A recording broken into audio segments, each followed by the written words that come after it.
kami dari kelompok 5 akan menampilkan hasil diskusi kami tentang jaringan penyokong dan jaringan pengangkut.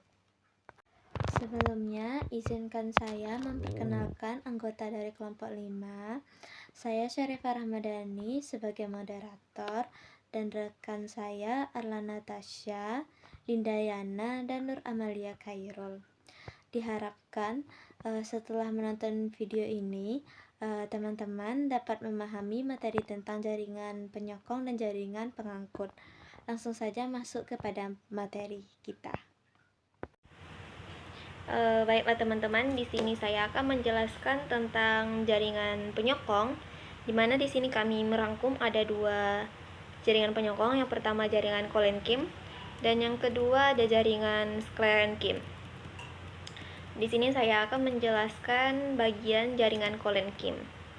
Jadi teman-teman, jaringan Colen-Kim ini merupakan jaringan penguat atau jaringan mekanik dalam tumbuhan. Di mana Colen-Kim ini terbentuk dari sel-sel yang memanjang yang menyerupai sel prokambium dan berkembang dalam stadium promeristem awal. Colen-Kim ini berasal dari meristem dan dari parenkim. Biasanya jaringan ini sebagai penguat pada tumbuhan yang masih muda, yang sedang tumbuh, dan pada tumbuhan basah. Colen-Kim ini dapat ditemukan pada batang, daun, bagian bunga, dan bagian buah. Biasanya terletak di bawah epidermis. Pada batang, Colen-Kim ini membentuk silinder penuh atau tersusun dalam berkas-berkas yang memanjang sejajar pada sumbu batang.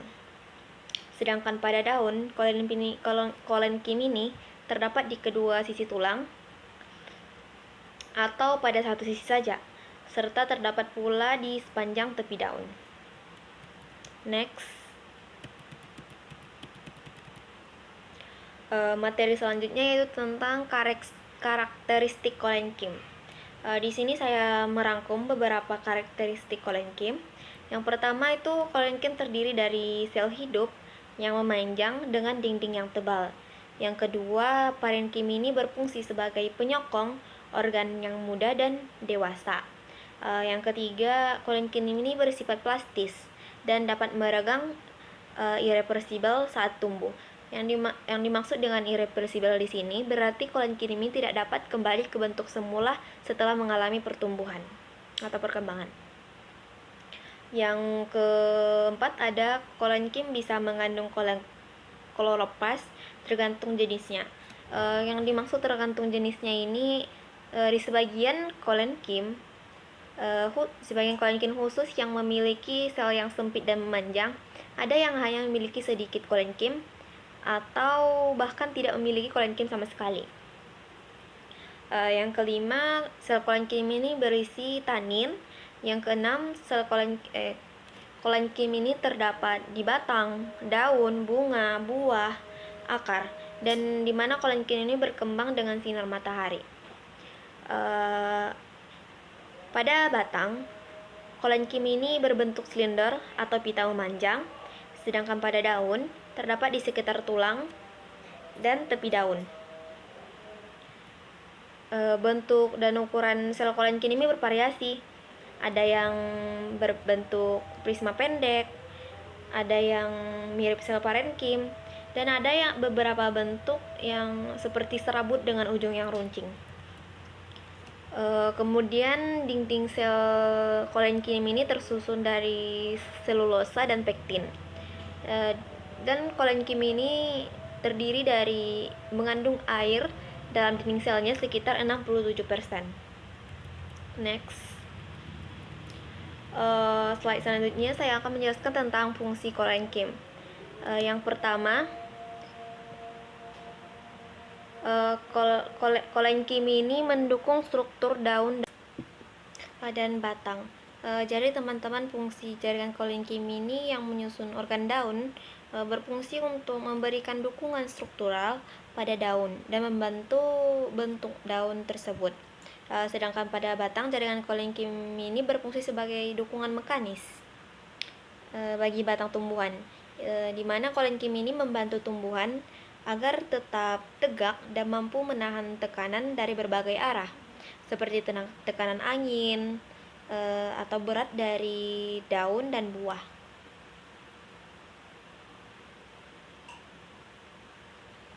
Kemudian fungsinya menjaga bentuk dan ketahanan tumbuhan seperti pada batang tadi.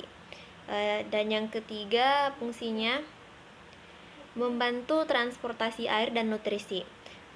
Jadi meskipun bukan fungsi utama dari kolenkim, beberapa jenis kolenkim juga dapat berperan dalam transportasi air dan nutrisi di dalam tumbuhan, terutama pada bagian tumbuhan yang masih aktif dalam pembuahan.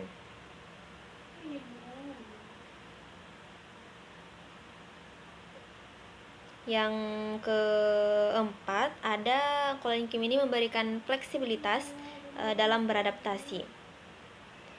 Jadi, kekuatan dan fleksibilitas dari jaringan kolenkim ini membantu tumbuhan untuk beradaptasi dengan perubahan lingkungan dan tekanan eksternal. Bisa next. Selanjutnya saya akan membahas tentang macam-macam dan bentuk dari kolenkim. Di sini saya merangkum 4 macam kolenkim dan bentuk dari kolenkim ini. Yang pertama ada kolenkim sudut. Biasanya kolenkim sudut ini disebut juga dengan kolenkim angular. Di mana kolenkim sudut ini kolenkim yang mengalami penebalan pada sudut sel yang kemudian pengikut sumbu sel tersebut.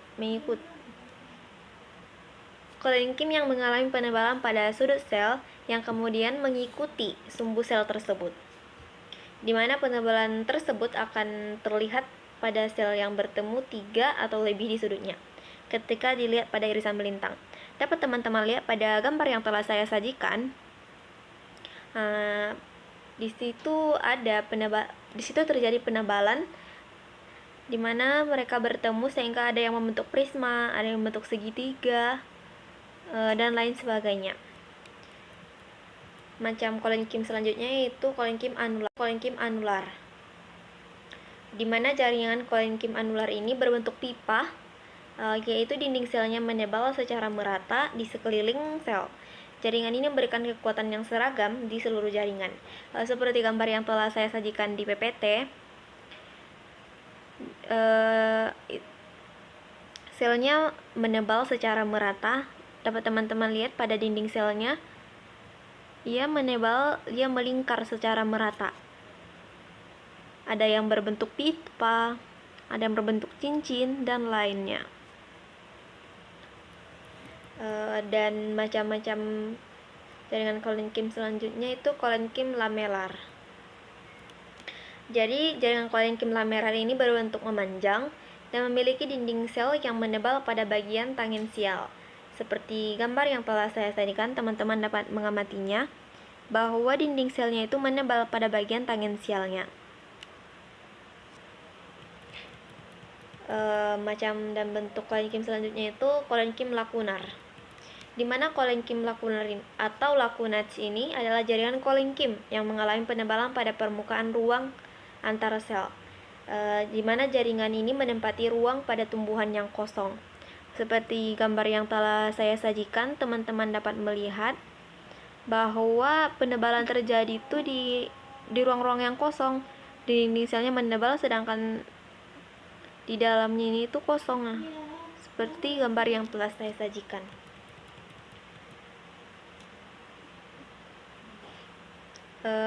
Next, materi saya selanjutnya itu penebalan dinding sel kolenkim.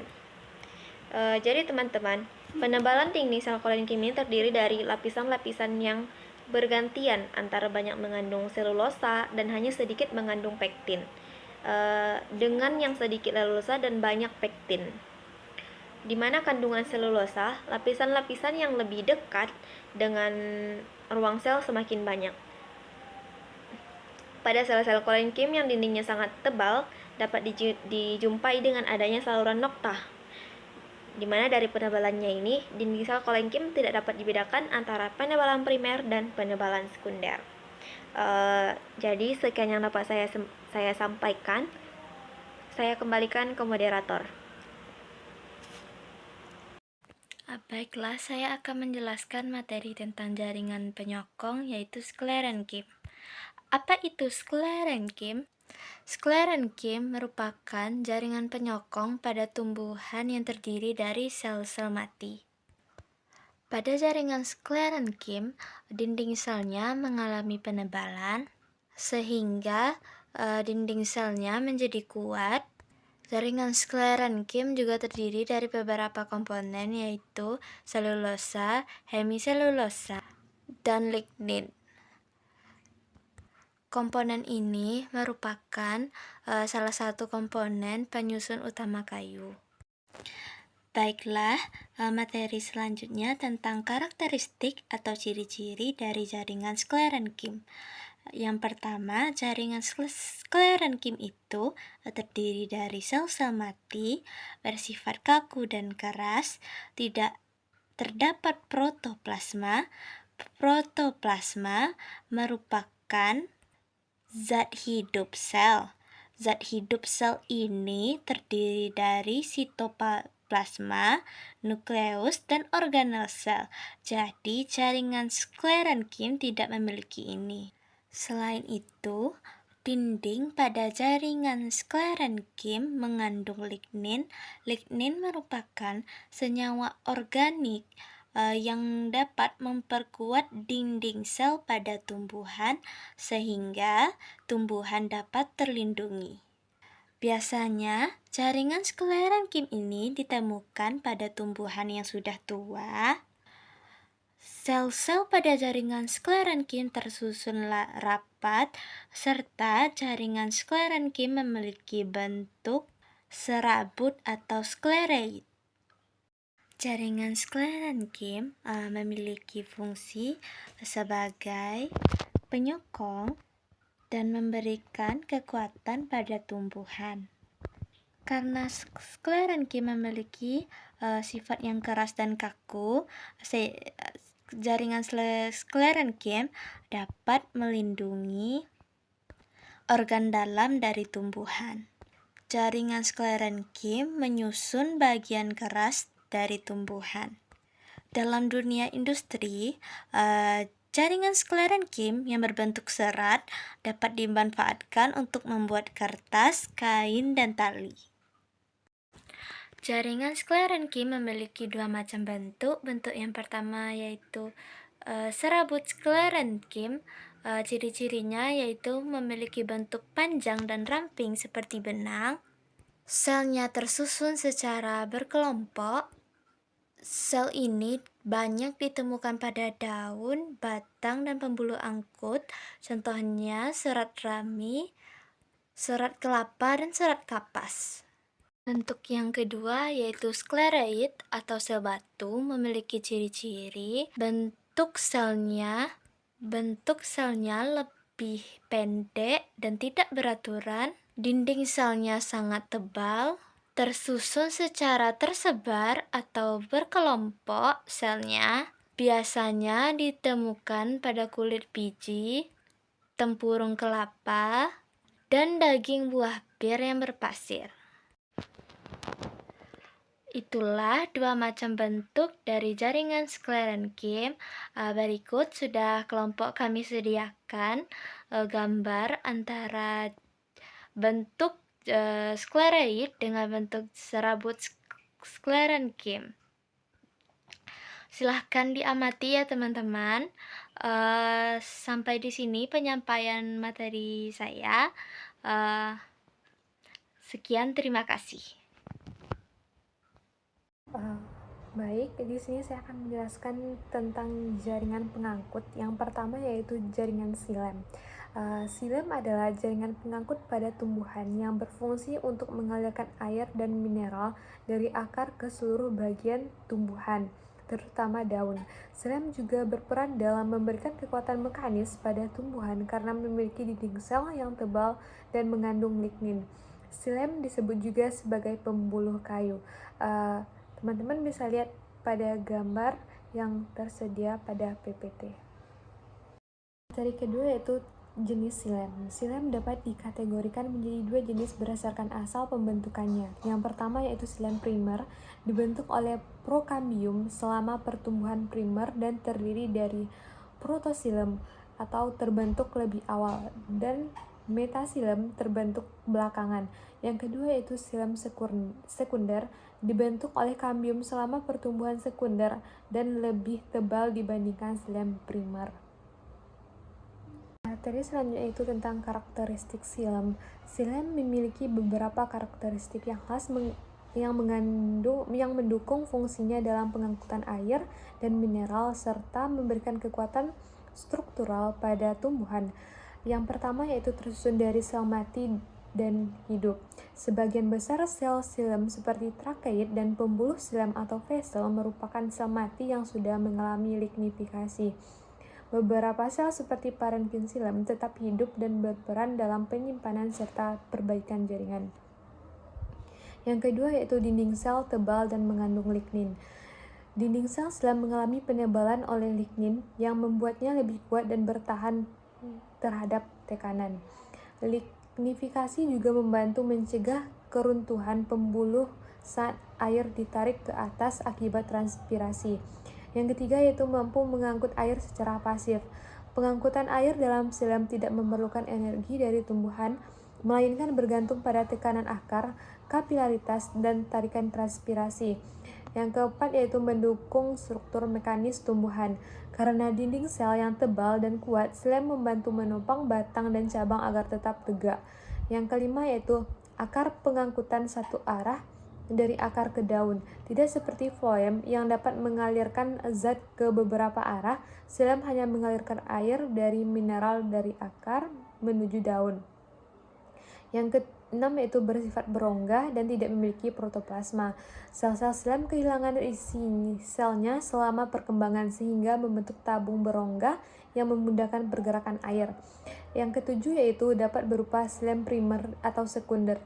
Silem primer terbentuk selama pertumbuhan primer oleh prokambium, sedangkan silem sekunder terbentuk oleh aktivitas kambium dalam pertumbuhan sekunder membentuk lingkaran pada batang pohon. Materi selanjutnya itu tentang fungsi silem. Silem memiliki beberapa fungsi diantaranya yaitu mengangkut air dan mineral dari akar ke seluruh bagian tumbuhan. Yang kedua yaitu memberikan dukungan struktural pada tumbuhan. Yang ketiga yaitu menyimpan cadangan makanan melalui sel parenkim. Yang keempat membantu proses transpirasi dengan mengangkut air ke daun.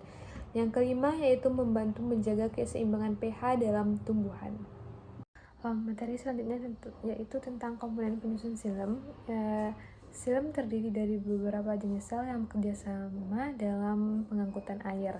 Yang pertama yaitu trakeit, di mana sel panjang dengan ujung meruncing yang berfungsi sebagai saluran air.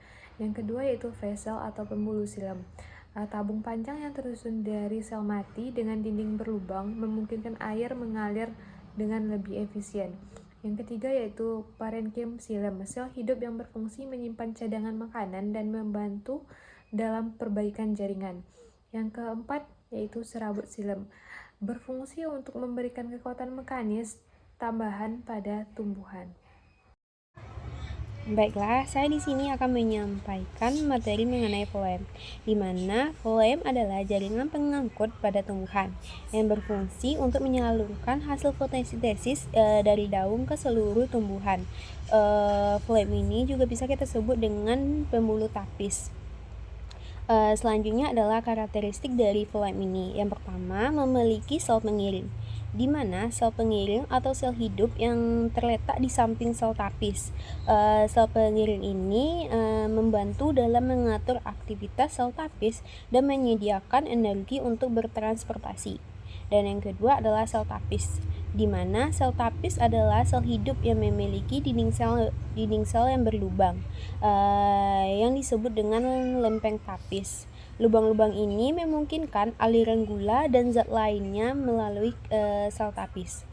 Dan yang ketiga adalah lempeng tapis, di mana lempeng tapis adalah dinding sel yang memintakan dua sel tapis. Lempeng tapis ini memiliki lubang-lubang yang memungkinkan aliran gula dan zat lainnya melalui sel tapis. Dan yang keempat adalah jaringan parenkim pada floem, di mana jaringan parenkim pada floem ini terletak di sekitar sel tapis dan sel pengiring tadi. Jaringan parenkim floem ini berfungsi untuk menyimpan cadangan makanan dan membantu mengangkut zat-zat lainnya untuk tumbuhan. Dan yang terakhir adalah serap floem, di mana serap floem adalah sel mati yang berfungsi untuk memberikan dukungan mekanis pada floem. Selanjutnya adalah fungsi dari floem ini. Yang kita tahu adalah floem itu kan sebagai jaringan vaskular pada tumbuhan yang berperan penting dalam mengangkut hasil fotosintesis pada tumbuhan, terutama gula dari daun ke seluruh bagian tumbuhan. Berikut fungsi dari floem itu. Yang pertama adalah sebagai transportasi gula.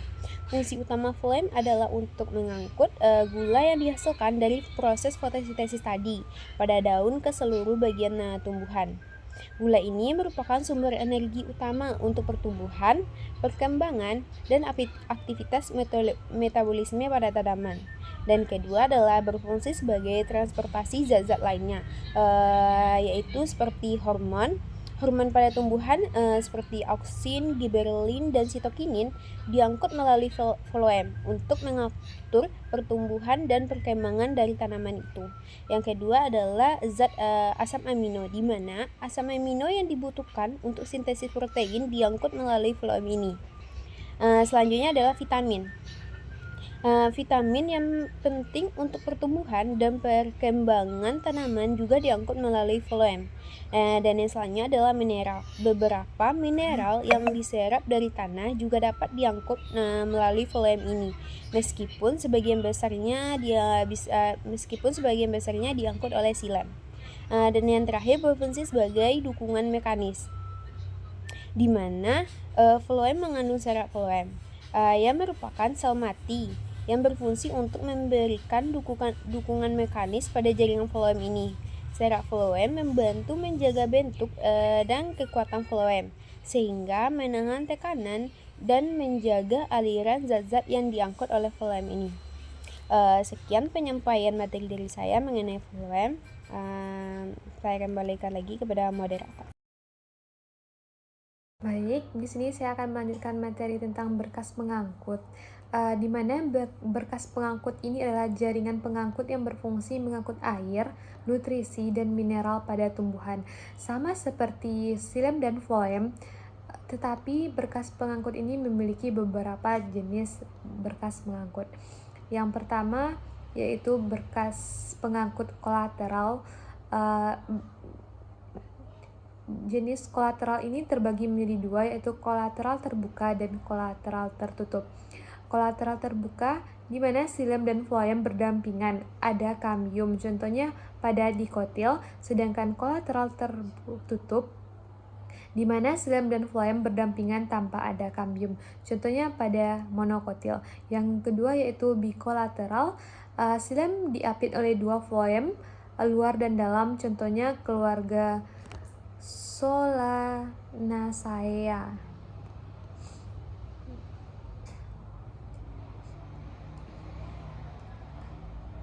Yang ketiga yaitu radial, di mana xilem dan floem tersusun bergantian melingkar, contohnya akar tumbuhan.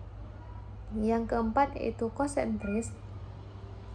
Konsentris ini terbagi menjadi dua bagian. Yang pertama amfikribal dan amfisal. Amfikribal ini di mana xilem di tengah dikelilingi oleh floem, contohnya paku-pakuan, sedangkan amfifasal di mana floem di tengah dikelilingi oleh xilem, contohnya pada Dracaena. Sekian yang dapat saya sampaikan. Terima kasih. Selanjutnya adalah kambium pembuluh, di mana kambium pembuluh adalah lapisan sel meristematik yang terletak antara xilem dan floem pada tumbuhan dikotil dan gimnospermae. Kambium pembuluh ini bertanggung jawab untuk pertumbuhan sekunder tumbuhan, yaitu pertumbuhan yang menyebabkan batang akar tumbuhan bertambah besar. Selanjutnya adalah struktur dari kambium pembuluh ini. Yang pertama, kambium pembuluh terdiri dari sel-sel merismatik yang berbentuk persegi panjang dan yang memiliki dinding sel yang tipis dan inti sel yang besar. Dan yang kedua adalah sel-sel kambium pembuluh aktif membela secara mitosis. Dan yang ketiga adalah pembelahan sel kambium pembuluh menghasilkan dua sel anak. Yang pertama, sel anak ke arah dalam akan berkembang menjadi xilem sekunder, dan sel anak ke arah luar akan berkembang menjadi floem sekunder. Selanjutnya adalah fungsi dari kambium pembuluh ini, di mana fungsi pertama adalah sebagai pertumbuhan sekunder. Kambium pembuluh ini bertanggung jawab untuk pertumbuhan sekunder pada tumbuhan, yaitu pertumbuhan yang menyebabkan batang dan akar tumbuhan bertambah besar. Dan yang kedua adalah berfungsi sebagai pembentukan xilem dan floem sekunder, di mana kambium pembuluh menghasilkan xilem sekunder dan floem sekunder secara terus-menerus, sehingga batang dan akar tumbuhan dapat terus tumbuh membesar. Dan yang ketiga adalah sebagai penggantian jaringan tua. Kambium pembuluh juga membantu mengganti jaringan xilem dan floem yang sudah tua atau rusak dengan jaringan xilem dan floem yang baru, sehingga dapat memudahkan proses dari fotosintesis. Sekian penyampaian materi dari saya.